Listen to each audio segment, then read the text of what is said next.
ರೈತ ಬಾಂಧವರೇ, ಇದು D Lingappa coconut farm, Tumakuru ಜಿಲ್ಲೆ Gubbi taluk Cheluru hobli Chikka Hedagedi village. Approved by coconut development board, government of ಇಂಡಿಯಾಯಿಂದ ಸರ್ಟಿಫಿಕೇಷನ್ ಆಗಿರುವಂಥ ಫಾರ್ಮ್ ಮತ್ತು ನರ್ಸರಿ ಇದಾಗಿರ್ತದೆ. ಇವತ್ತು ನಾನು ನಿಮಗೆ ತಿಳಿಸ್ಕೊಡುವಂಥ ವಿಷಯ ಏನಂದರೆ, ಯಾವ ಒಂದು ವಯಸ್ಸಿನ ತೆಂಗಿನ ಸಸಿಗಳನ್ನು ನೀವು ನಾಟಿ ಮಾಡಬೇಕು ಅನ್ನುವಂಥದ್ದು. ಈಗ ನೀವು ನೋಡ್ತಾ ಇದ್ದೀರಾ, ಈಗ ಇಲ್ಲಿ ನಿಮ್ಮ ಮುಂದೆ ಕಾಣ್ತಾ ಇರುವಂತಹ ಗಿಡಗಳು ಒಂದು 12 ತಿಂಗಳಾಗಿದೆ. ಆ ಗಿಡಕ್ಕೆ 12 ಮಂತ್ಸ್ ಆಗಿದೆ. ಮತ್ತು ನೀವು ಈ ಕಡೆ ಸ್ವಲ್ಪದಲ್ಲಿ ಕಾಣ್ತಾ ಇರೋಂಥ ಗಿಡಗಳಿಗೆ ಅದು ಒಂದು 9 ಮಂತ್ಸ್ ಆಗಿರುವಂಥ ಗಿಡಗಳು. ಅಂದರೆ ಒಂದು ನೀವು ತೆಂಗಿನ ಸಸಿಯನ್ನು ಮಾಡಬೇಕಾದ್ರೆ 1 ವರ್ಷ ಬೇಕಾಗುತ್ತೆ. ಅಂದರೆ ಮೊದಲು ನೀವು ಕಾಯಿಗಳನ್ನು ಆಯ್ಕೆ ಮಾಡ್ತೀವಿ. ಕಾಯಿಗಳನ್ನು ಆಯ್ಕೆ ಮಾಡಿದ ನಂತರದಲ್ಲಿ ಅವುಗಳನ್ನು ಈ ರೀತಿಯಾಗಿ ಬೆಡ್ನಲ್ಲಿ ನೀವು 1 ಅಡಿಯಷ್ಟು ಮಣ್ಣನ್ನು ತೆಗೆದು ಅದನ್ನು ನೀವು ಉಣ್ತೀರ. ಅದರ ಮೇಲೆ ಮಣ್ಣನ್ನು ಕವರ್ ಮಾಡ್ತೀರ. ಆಮೇಲೆ ಅದಕ್ಕೆ ಹದವಾಗಿ ನೀರನ್ನು ಕೊಡ್ತಾ ಹೋಗ್ತೀವಿ. ಕೊಡ್ತಾ ಹೋದಂಥ ಸಂದರ್ಭದಲ್ಲಿ ಅದು ಒಂದು 4 ತಿಂಗಳಿಗೆ ನಿಮಗೆ ಮೊಳಕೆ ಬರುತ್ತೆ. ಯಾವ ರೀತಿ ಮೊಳಕೆ ಬರುತ್ತೆ ಅಂದರೆ, ನೀವಿಲ್ಲಿ ನೋಡ್ಬೋದು, ಇಲ್ಲಿ ಮೊಳಕೆ ಬಂದಿದೆಯಲ್ಲ, ಇದು ಒಂದು 4 ತಿಂಗಳಲ್ಲಿ ಮೊಳಕೆ ಬಂದಿರುವಂಥ ಒಂದು ಸಸಿ ಇದಾಗಿರುತ್ತದೆ. ಈ ಥರ ಮೊಳಕೆ ಬಂದಂಥ ಸಂದರ್ಭದಲ್ಲಿ ತಿರ್ಗ ಮತ್ತೆ ಈ ಮೊಳಕೆಯಿಂದ ಇಷ್ಟೇ ಹತ್ರ ಬೆಳಿಬೇಕಾದ್ರೆ ಇನ್ನೊಂದು 3 ಮಂತ್ಸು ಬೇಕಾಗುತ್ತೆ ನಿಮಗೆ. ನೋಡಿ, ಇಷ್ಟು ಬೇಕಾಗುತ್ತೆ, ಒಂದು 3 ಮಂತ್ಸ್ ಆದಮೇಲೆ ಇನ್ನೊಂದು 2-3 ಮಂತ್ಸ್ ಆದಮೇಲೆ ಈ ಲೆವೆಲಿಗೆ ನಮಗೆ ಗಿಡಗಳು ಬರುತ್ತೆ. ಇವಾಗ ನಾನು ಹೇಳಿಕೊಟ್ಟಿರುವಂಥ ವಿಷಯ ಏನಂದರೆ, ನೀವು ಯಾವ ಒಂದು ವಯಸ್ಸಿನ ಗಿಡಗಳನ್ನು ನೀವು ನಾಟಿ ಮಾಡಬೇಕು ಅನ್ನೋವಂಥದ್ದು. ನೀವೇನು ಈಗ ನೋಡ್ತಾ ಇದ್ದೀರಾ, ಆ ಮೇಲೆ ಎತ್ತರವಾಗಿ ನೋಡ್ತಾ ಇದ್ದೀರಾ, ಈ ಒಂದು ಗಿಡಗಳು ನಾಟಿ ಮಾಡುವುದಕ್ಕೆ ಅತ್ಯಂತ ಹೆಚ್ಚು ಸೂಕ್ತವಾದಂಥ ಗಿಡಗಳಾಗಿದೆ. ಯಾಕೆ ಅಂತ ಹೇಳಿದ್ರೆ, ಈಗ ನಮ್ಮ ರೈತ ಬಾಂಧವರು ನಮ್ಮಲ್ಲಿ ಬಂದ ಸಂದರ್ಭದಲ್ಲಿ ನಮಗೆ ಅತಿ ಎತ್ತರವಾದಂಥ ಗಿಡಗಳು ಬೇಕು, 2 ವರ್ಷಕ್ಕೆ ಅಥವಾ 3 ವರ್ಷಕ್ಕೆ ಆಗಿರುವಂಥ ಗಿಡಗಳು ಬೇಕು ಅಂತ ಕೇಳ್ತಾರೆ. ಆದರೆ ನಾವು ತೆಂಗನ್ನು ನಾಟಿ ಮಾಡಬೇಕಾದ್ರೆ 2 ವರ್ಷದ ಗಿಡಗಳು, 3 ವರ್ಷದ ಗಿಡಗಳನ್ನ ನಾಟಿ ಮಾಡಬಾರದು. ಅದು ಅವೈಜ್ಞಾನಿಕವಾದಂಥ ಪದ್ಧತಿ.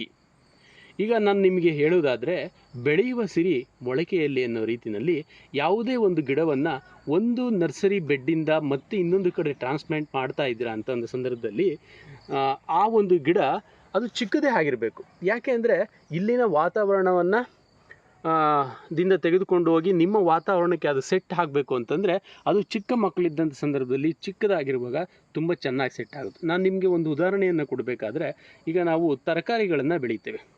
ತರಕಾರಿಗಳು ಅಂತಂದರೆ ಮೆಣಸಿನ ಕಾಯಿ ಆಗಿರ್ಬೋದು, ಅಥವಾ ನೀವು ಬದನೆಕಾಯಿ ಆಗಿರ್ಬೋದು, ಅಥವಾ ಈ ಥರ ಗಿಡಗಳನ್ನ ನಾವು ಬೆಳೆದಂಥ ಸಂದರ್ಭದಲ್ಲಿ ಅವನ್ನು ನಾವು ನಾಟಿ ಮಾಡೋದಕ್ಕೆ ನರ್ಸರಿ ಬೆಡ್ನಿಂದ ತೆಗೆದುಕೊಂಡು ಬರ್ತೀವಲ್ಲ, ಯಾವ ಒಂದು ಗಿಡಗಳನ್ನು, ಅವನ್ನ ನಾವೇನು 1 ತಿಂಗಳು ಅಥವಾ 1.5 ತಿಂಗಳು ಆಗಿರೋಂಥ ಗಿಡಗಳನ್ನ ತೊಗೊಂಬಂದು ನಾಟಿ ಮಾಡಿ ಬೇಗ ಫಸಲು ಬರಲಿ ಅನ್ನೋದನ್ನು ನಾವು ಹಾಕೋದಿಲ್ಲ. ಹಾಕೋಂಥದ್ದು ಚಿಕ್ಕ ಗಿಡಗಳನ್ನ ಹಾಕ್ತಂಥ ಸಂದರ್ಭದಲ್ಲಿ ನಿಮ್ಮ ವಾತಾವರಣಕ್ಕೆ ಅವು ಹೊಂದ್ಕೊಳ್ತವೆ.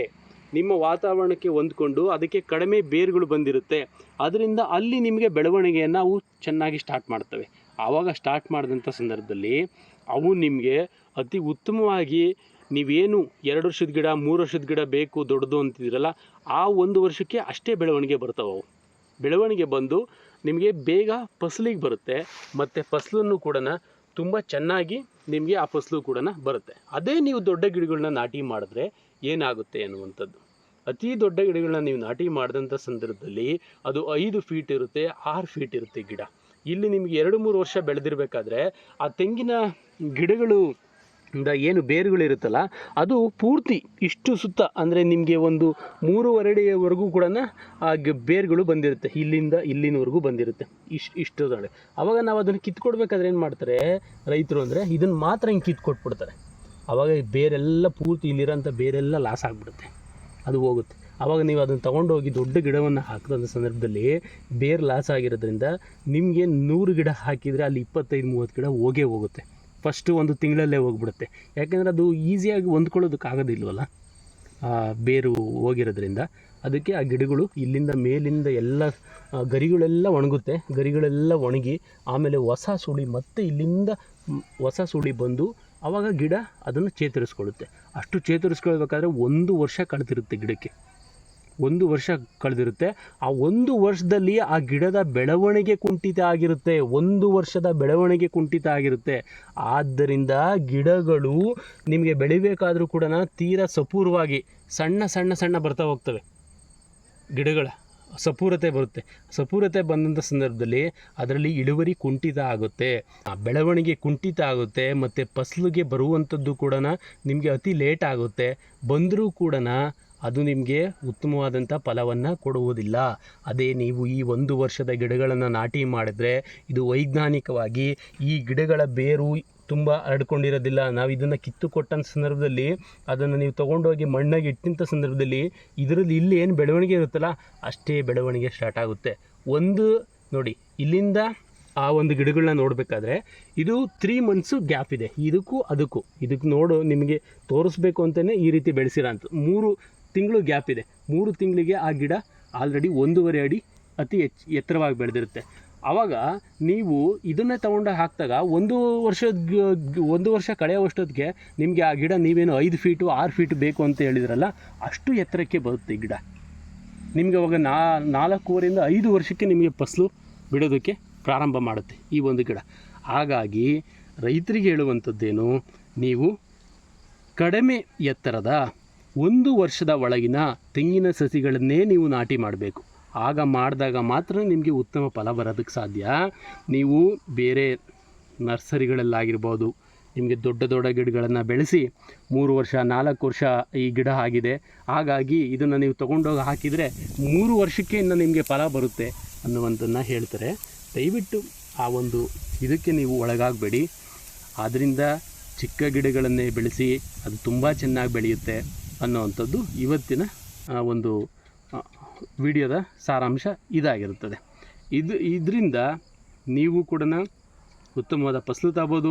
ಅದೆಲ್ಲದಕ್ಕಿಂತ ನೀವು ಚಿಕ್ಕ ಗಿಡಗಳನ್ನ ಹಾಕಿದರೆ ಒಂದೇ ಒಂದು ಗಿಡನೂ ಸಹ ಹೋಗುವುದಿಲ್ಲ. ದೊಡ್ಡ ಗಿಡಗಳನ್ನು ಹಾಕಿ 2 ವರ್ಷದ 3 ವರ್ಷದ ಗಿಡಗಳನ್ನ ಹಾಕಿ 100 ಗಿಡದಲ್ಲಿ ನೀವು 25 ಗಿಡ ನಿಮಗೆ ಹೋಯ್ತು ಅಂತ ಸಂದರ್ಭದಲ್ಲಿ ಎಷ್ಟು ಲಾಸ್ ಆಗ್ಬೋದು ಹೇಳಿ ನೀವು. ಹಾಗಾಗಿ ಈ ಗಿಡಗಳನ್ನ ಹಾಕಿದರೆ ಒಂದು ಗಿಡಗಳನ್ನೂ ಹೋಗೋದಿಲ್ಲ. ನಮ್ಮಲ್ಲಿ ಕೊಡುವಂಥದ್ದೆಲ್ಲವೂ ಕೂಡ ಈ 1 ವರ್ಷದ ಗಿಡಗಳನ್ನೇ ಆಗಿರುತ್ತೆ. ಯಾಕೆಂದರೆ ವೈಜ್ಞಾನಿಕವಾಗಿ ಕೊಡಬೇಕಾಗಿರುತ್ತೆ. ಈವನ್ ದೊಡ್ಡ ಗಿಡಗಳು ಇದ್ದರೂ ಕೂಡ ಉಳ್ಕೊಂಡಿದ್ರೂ ಕೂಡ ಆ ಗಿಡಗಳನ್ನು ರೈತರಿಗೆ ನಾವು ವಿತರಣೆ ಮಾಡುವುದಿಲ್ಲ. ಅದು ನಮ್ಮ ಅನುಭವದಲ್ಲಿ ಇರುವಂಥದ್ದು, ಸೈಂಟಿಫಿಕ್ ಆಗಿರುವಂಥದ್ದು. ಯಾವತ್ತಿದ್ರೂ ಬೇಸಾಯವನ್ನು ವೈಜ್ಞಾನಿಕವಾಗೇ ಮಾಡಬೇಕು ಅನ್ನುವಂಥದ್ದು ಇದು ಕಾನ್ಸೆಪ್ಟ್. ಹಾಗಾಗಿ ನೀವು ಈ ಗಿಡವನ್ನು ಹಾಕಿದರೂ ಕೂಡ ತುಂಬ ಬೆಳವಣಿಗೆ ಕಾಣುತ್ತೆ. ಈ ಗಿಡವನ್ನು ಹಾಕ್ಬೋದು, ಅಲ್ಲಿ ಇರುವಂಥ 1 ವರ್ಷದ ಗಿಡವನ್ನು ಹಾಕ್ಬೋದು. ಆ 1 ವರ್ಷದ ಗಿಡಗಳನ್ನು ಹಾಕಿದರೆ ಏನೂ ಆಗುವುದಿಲ್ಲ. ಆರಾಮಾಗಿ ನಿಮಗೆ ಬೆಳವಣಿಗೆ ಚೆನ್ನಾಗಿ ಬಂದು ನಿಮಗೆ 5 ವರ್ಷಕ್ಕೆ ಇದು ಫಲವನ್ನು ಕೊಡುತ್ತೆ. ಇಲ್ಲಿರುವಂಥದ್ದೆಲ್ಲದೂ ಕೂಡ ತಿಪ್ಟೂರು ಟಾಲ್ ತಳಿಯಾಗಿರುತ್ತದೆ. ಇದಕ್ಕೆ 106 ವರ್ಷಗಳ ಇತಿಹಾಸ ತುಮಕೂರು ಜಿಲ್ಲೆಯಲ್ಲಿದೆ. ಇದರಲ್ಲಿರುವಂತಹ ಸುಪೀರಿಯರಿಟಿ ಆದಂಥ ಕಾಯಿ ಬರುತ್ತಲ್ಲ ಅದು ನಿಮಗೆ ಎಲ್ಲೂ ಕೂಡ ಸಿಗೋದಿಲ್ಲ. ಈಗ ಇಲ್ಲಿ ನೀವು ನೋಡ್ತಾ ಇದ್ದೀರಾ, ಇದು ಕಾಯಿ ನೋಡಿ, ಇದು ದಪ್ಪ ಬರುತ್ತೆ ಕಾಯಿ. ಮತ್ತು ಇದರಲ್ಲಿ ನೀವು ಎಳ್ನೀರಿಗಾದರೂ ಉಪಯೋಗಿಸ್ಬೋದು, ಕಾಯಿ ಒಣಕಾಯಿ 3ಕ್ಕೂ ಉಪಯೋಗಿಸ್ಬೋದು. ಇದು ಬರವನ್ನು ತಡೆದು ಬೆಳೆಯುವಂಥ ಶಕ್ತಿ, ಬರ ನಿರೋಧಕ ಶಕ್ತಿ ಈ ತಿಪ್ಟೂರು ಟಾಲ್ಗೆ ಇದೆ. ರೋಗ ನಿರೋಧಕ ಶಕ್ತಿ ಇದೆ. ಯಾಕೆಂದರೆ 106 ವರ್ಷಗಳಿಂದ ತುಮಕೂರು ಡಿಸ್ಟಿಕ್ನಲ್ಲಿ ಬೆಳ್ಕೊಂಡು ಬಂದಿರೋದ್ರಿಂದ ಕಲ್ಪತರು ನಾಡಿನಲ್ಲಿ ಅದಕ್ಕೆ ಆದಂಥ ನಿರೋಧಕ ಶಕ್ತಿ ಅದು ಬೆಳೆಸ್ಕೊಂಡಿದೆ. ಇದನ್ನು ನೀವು ರೈತರು ಇದನ್ನು ಬೆಳಿಬೇಕು. ಹೊಸ ತಳಿಗಳಿಗೆ ಮಾರು ಹೋಗಬೇಡಿ. ಯಾವುದೇ ಒಂದು ಹೊಸ ತಳಿ ಬಂದಿದೆ, ಈಗ ಬಂದಿದೆ, ಹಾಗೆ ಬಂದಿದೆ, ಹೈಬ್ರಿಡ್ ಬಂದಿದೆ ಅನ್ನೋದಕ್ಕೆ ನೀವು ಮರಳಾಗಬೇಡಿ. ಯಾಕೆಂದರೆ ತೆಂಗಿನಲ್ಲಿ ಹೈಬ್ರಿಡನ್ನು ನೀವು ಮಾಡಬೇಕಾದಂಥ ಸಂದರ್ಭದಲ್ಲಿ ಇದಕ್ಕೆ ಯಾವುದೇ ಸ್ಟೆಮ್ ಇಲ್ಲ, ನೀವು ಯಾವುದೇ ಗ್ರಾಫ್ ಮಾಡೋಕ್ಕೆ ಬರೋದಿಲ್ಲ. ಈ ಒಂದು ಗಿಡವನ್ನು, ಒಂದು ಗಿಡದ ಒಂದು ಸ್ಟೆಮ್ಮನ್ನು ತೊಗೊಂಡು ಮತ್ತೊಂದು ಗಿಡಕ್ಕೆ ನಾವೇನು ಹಣ್ಣಿನ ಗಿಡಗಳನ್ನ ಗ್ರಾಫ್ ಮಾಡ್ತೀವಲ್ಲ ಆ ಥರ ಬರೋದಿಲ್ಲ. ಇದು ಬರುವಂಥದ್ದು ಏನಪ್ಪ ಅಂದರೆ ಇದು ಕಾಯಿ ಮುಖಾಂತರ ಇದನ್ನು ಬೆಳೆಸಬೇಕು. ಹೈಬ್ರಿಡ್ನ ಮಾಡಬೇಕಾದ್ರೆ ನೀವು ಎತ್ತರ ತಳಿ ಮತ್ತು ಗಿಡ್ಡ ತಳಿ ಎರಡನ್ನೂ ಕೂಡ ನೀವು ಕ್ರಾಸ್ ಮಾಡಬೇಕಾಗುತ್ತೆ, ಕ್ರಾಸ್ ಪಾಲಿನೇಷನ್ ಮಾಡಬೇಕಾಗುತ್ತೆ. ಅಂದರೆ ನಿಮಗೆ ಎತ್ತರ ತಳಿನಲ್ಲಿ ನಿಮಗೆ ಗಂಡು ಹೂವು ಬರುತ್ತೆ, ಅದನ್ನು ನೀವು ಸಪ್ರೇಟಾಗಿ ತೆಗೆದುಕೊಳ್ಬೇಕಾಗುತ್ತೆ. ಮತ್ತು ಹೆಣ್ಣು ಹೂವು ನಿಮಗೆ ಗಿಡ್ಡ ತಳಿನಲ್ಲಿ ಬರುತ್ತೆ, ಅದನ್ನು ತಗೋಬೇಕಾಗುತ್ತೆ. ನೀವು ಏನಂದರೆ ಗಿಡ್ಡ ತಳಿಯನ್ನು ಮದರ್ ಪ್ಲ್ಯಾಂಟ್ ಆಗಿ ಚೂಸ್ ಮಾಡಿ ಅದಕ್ಕೆ ನೀವು ಮೇಲ್ ಫ್ಲವರ್ ಏನಿರುತ್ತೆ ಪಾಲಿನೇಷನ್ಗೆ ಆ ಫ್ಲೋರಸೆಂಟ್ ಏನಿರುತ್ತೆ ಅದನ್ನು ತೊಗೊಂಡೋಗಿ ನೀವು ಸೆಲ್ಫ್ ಪಾಲಿನೇಷನ್ನ ಮಾಡಿ ಅದರಲ್ಲಿ ಬಂದಿರೋಂಥ ಕಾಯನ್ನು ತೆಗೆದು ಆಮೇಲೆ ನೀವು ಹೈಬ್ರಿಡನ್ನು ಮಾಡಬೇಕಾಗುತ್ತೆ, ಹೈಬ್ರಿಡ್ ತೆಂಗಿನ ತಳಿಯನ್ನು. ಆದರೆ ಇವತ್ತು ಹೈಬ್ರಿಡ್ ತೆಂಗಿನ ತಳಿ ಅನ್ನುವಂಥದ್ದು ಇನ್ನೂ ಕೂಡ ಸೈಂಟಿಫಿಕ್ ಆಗಿ ನಮ್ಮಲ್ಲಿ ಅತ್ಯಂತ ಸಕ್ಸಸ್ಫುಲ್ ಹೈಬ್ರಿಡ್ ಯಾವುದೂ ಕೂಡ ಇಲ್ಲ ತೆಂಗಿನ ಒಂದು ತಳಿನಲ್ಲಿ. ಯಾಕೆ ಅಂತಂದರೆ ಆ ಪಾಲಿನೇಷನನ್ನು ಮಾಡಿದಂಥ ಸಂದರ್ಭದಲ್ಲಿ ಅದು ವಾತಾವರಣಕ್ಕೆ ಆ ಪಾಲಿನೇಷನ್ ಹೊಂದ್ಕೊಂಡಿರೋದ್ರಿಂದ ಅಲ್ಲಿ ಯಾವ ರೀತಿ ಪಾಲಿನೇಷನ್ ಆಗುತ್ತೆ ಮತ್ತು ಏನು ವಾತಾವರಣದಲ್ಲಿ ಚೇಂಜಸ್ ಆಗುತ್ತೆ ಅನ್ನುವಂಥದ್ದು ನಮಗೆ ಗೊತ್ತಾಗೋದಿಲ್ಲ. ಅದನ್ನು ಹಾಕಿ ನೀವು ಅದನ್ನು ಬೆಳೆ ತೆಗೆದಾದ್ಮೇಲೆ ಅದರಲ್ಲಿ ಬಂದಿರೋಂಥ ನಾವು ಕಾಯಿ ಅದನ್ನು ಕ್ರಾಸ್ ಪಾಲಿನೇಷನ್ ಮಾಡಿರೋಂಥದ್ದು ಕರೆಕ್ಟ್ ಆಗಿದೆ, ಅದರಲ್ಲಿ ಬರೋಂಥ ಕಾಯಿ ಉತ್ತಮವಾಗಿದೆ, ಅದರಲ್ಲಿ ಕೊಬ್ಬರಿ ಚೆನ್ನಾಗಿ ಬರ್ತಾಯಿದೆ, ಎಳ್ನೀರು ಚೆನ್ನಾಗಿ ಬರ್ತಾಯಿದೆ, ಕಾಯಿ ಚೆನ್ನಾಗಿ ಬರ್ತಾಯಿದೆ ಅನ್ನೋಂಥದ್ದು ಗೊತ್ತಾಗೋಂಥದ್ದು, ಅಥವಾ ಗಿಡದ ಬೆಳವಣಿಗೆ ಹೇಗೆ ಬರ್ತಾಯಿದೆ ಅನ್ನೋಂಥದ್ದು ಗೊತ್ತಾಗೋದು.